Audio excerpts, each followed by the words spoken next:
We're back with the 6th round of the US Chess Championship, and once again the main focus is on Fabiano Caruana. He lost in the 4th round against Suat Isoria very unexpectedly, and then he struggled in the 5th round against Sam Shankland. He had the black pieces, and afterwards actually admitted to having been somewhat on tilt because of the 4th round, and played a very speculative opening. I think it was a novelty even, the G6 move, which you can see in my video. But in this round he had black again, and against another young gunner, Ray Robson. And Robson had white, opened with e4, and in this game we saw Fabiano sticking with his repertoire from the candidates and Grenke, the Petroff defense. A very solid line for black. Knight takes e5, d6, knight to f3. Black regains his pawn, and now the modern main move, knight to c3. d4 was the old main line, but this is seen very often these days. Knight takes and pawn takes, and bishop e7. So okay, the bishop goes here or here. In this game, bishop to e3, castles, queen to d2, knight d7, and the most natural moves for both sides. We have covered another game on this channel from Grenke where Caruana actually had the white pieces and Ho Yifan had the black pieces. There we saw knight to f6, and after h3 by Caruana, Ho Yifan played c5, restricting the white pieces from using the d4 square, and Ho Yifan came very nice, very close to winning a nice game, but Fabiano escaped.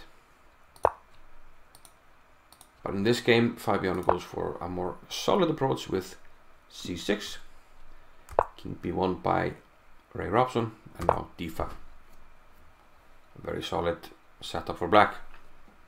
And now white decides to liquidate the pawns in the center and get rid of the double pawn with c4. Knight b6 by black, which enables knight takes d5. We don't have to get a isolated queen pawn. Bishop to c4. And here an interesting moment in the game.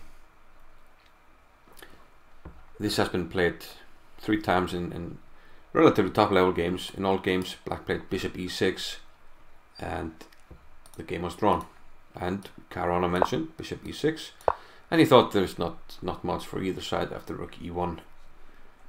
There are no pawns in the center. The pawn structure is symmetrical, no particular pawn breaks. This is very drawish. So this shows the difference between super tournaments and tournaments like the US Chess Championship, where you have like these different tiers of, you know, top tier, middle tier, and the difference is so much more that the top tier is willing to take more risks. And here with black, Fabiano played bishop to f5. A very calculated risk. He's sacrificing a pawn, but he's playing Ray Robson, who is a renowned time trouble addict in a way. You know, the biggest addict south of Alexander Grishuk. So let's see. White probably just has to accept. I mean, it's a pawn is a pawn. He took the pawn, and queen c8, protecting the bishop. So black wants to keep the queens on, and now a threat on c2. Knight d4 protects nicely and attacks the bishop. So bishop g6. And here Caruana was expecting h4, which he thought was the critical move. And perhaps if white really wants to go for it, f4, but Caruana had things under control here. In case of f5, black is fine or even better in most variations, if not all of them. If we take on d4, we can take on f5, and black is doing very well. And if f takes g6, bishop takes e3, and turns out the extra piece will be very good for black. Queen takes, f takes g6, nothing going on there. So Ray Robson didn't go for this. He played king a1, and this sets up, well, prepares c3 to cement this knight on its nice central outpost. Rook e8, rook h to e1, and bishop f6. Caruana said he briefly considered this, but okay, white just has rook e2, But this is a funny line. If takes, this is checkmate. Now that I think of it, we might even be able to take with the queen, although it's more risky. Maybe the queen gets trapped, but not a queen d3. But yeah. But this was just a fantasy. Fantasy variation. Bishop f6 was played, and now c3. Yeah, cementing the knight. Rook to e5, queen b3, a6. Caruana is preparing to expand on the queen side. Bishop to f4. We have a trade of rooks, and now, yeah, centralizing the queen a little bit more. Now we have options on both wings. Bishop to e5. And Caruana wants to keep the bishops, of course, but first he plays rook e1, which pins the bishop. Rook is under attack from the drunken rook. f4, and bishop d8, just preparing to keep the bishop pair. And now Caruana criticized this move a bit, a4. He thought this was just a wacky move to open up with her king like this. We notice that this bishop is very strong on this diagonal, which makes this king very vulnerable, especially on the a file if it opens up. Here Caruana played h6, and the reason for that was quite funny. He thought if b5 takes, white has f5, and here he was looking for an advantage with bishop h4, and this looks like a line here. I think like this, takes on f5 check. Yeah, he mentioned this in the broadcast on queen c2, and now black would love to play rook a1, winning the queen. But of course it fails to rook to e8 with check and checkmate. So yeah, in that way h6 was kind of a high level waiting move, perhaps enabling this variation. But rook d1 got out of the way. Now queen c4, rook d2, and now b5. And yeah, this looks very dangerous, and Caruana thought he was doing really well, and he just might be. But here probably the critical moment. Robson went with queen to d1.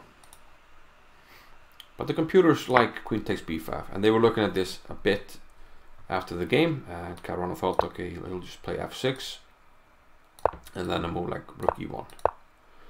And like he said, okay, his queen is out of play, maybe queen c8, and he just thought, you know, the checks are coming from all directions. You know, there must be something. But black is 2 pawns down, and maybe it's not so easy. It turns out the computer thinks that the queen c6, white has, you know, fairly decent edge. But again, this is, you know, these are humans playing. It's not so easy. And even after the game in the postmortems, you know, somebody suggested queen c5 in the broadcast, but this already loses to queen a6 check and queen to f1, threatening rook to a1. So it's not so easy, and understandably Robson didn't fancy this and played queen to d1. With 4 minutes on the clock, his usual time trouble, queen d7, and now you see why Caruana thought opening the a file was just almost insane. Now we have a big threat on the a file. So Robson tried f5. This blunts the bishop, so there's no attack on b1. But first bishop g5 by Caruana. Now if you take, I take here, and in the end this is hanging, so rook d3. Bishop takes f5, and remarkably this is just lost for white. And can you believe it? It's equal material. Okay, this actually lasts longer, but loses. The move that Robson played just loses by force, and this is just unbelievable. You know, equal material, but the king is too weak. And have a look at this: rook to a8 check, king d1 is forced, and now rook to d8. So now we have this double attack on the rook, and the rook is pinned, so we have to bring the king to defend. It comes to c2, and now b4. And to illustrate what white is up against, let's play a move like h4. Here we see black's threat. Okay, notice this bishop crucially covering a lot of squares here, And now b3 is threatened. The king has no squares here to keep in touch with the rook, and yeah, we just take and Virvini. Yeah, so but the bishop being on this diagonal is mainly on display here after c takes b4, which is what Robson played somewhat reluctantly, knowing that he was already lost because of rook c8. Now if the king goes back to b1, we see why this guy is so good. Now we have rook c1. And you're not getting enough material because, well, the rook is hanging in the end, so it's, yeah, it's just completely lost. So after rook c8, Robson played king b3, but this is, yeah, just lost. King here, we have queen check, and then a rook check, mating in a few moves or winning the queen. Robson tried rook d5, but rook d8. Again, this double attack and pin. And now the king is stretched too far, queen c6. You can't keep an eye on this rook. So rook c5. So this is actually the final position. But just to demonstrate, rook c5, queen e4, and you can't do anything about this, and black wins. So yeah, nice comeback by Caruana, winning with the black pieces. And he's actually only half a point off the lead and tied with Wesley So everything to play for, and yeah, lots of chess to be played. Looking forward to it. See you in the next video. Bye bye.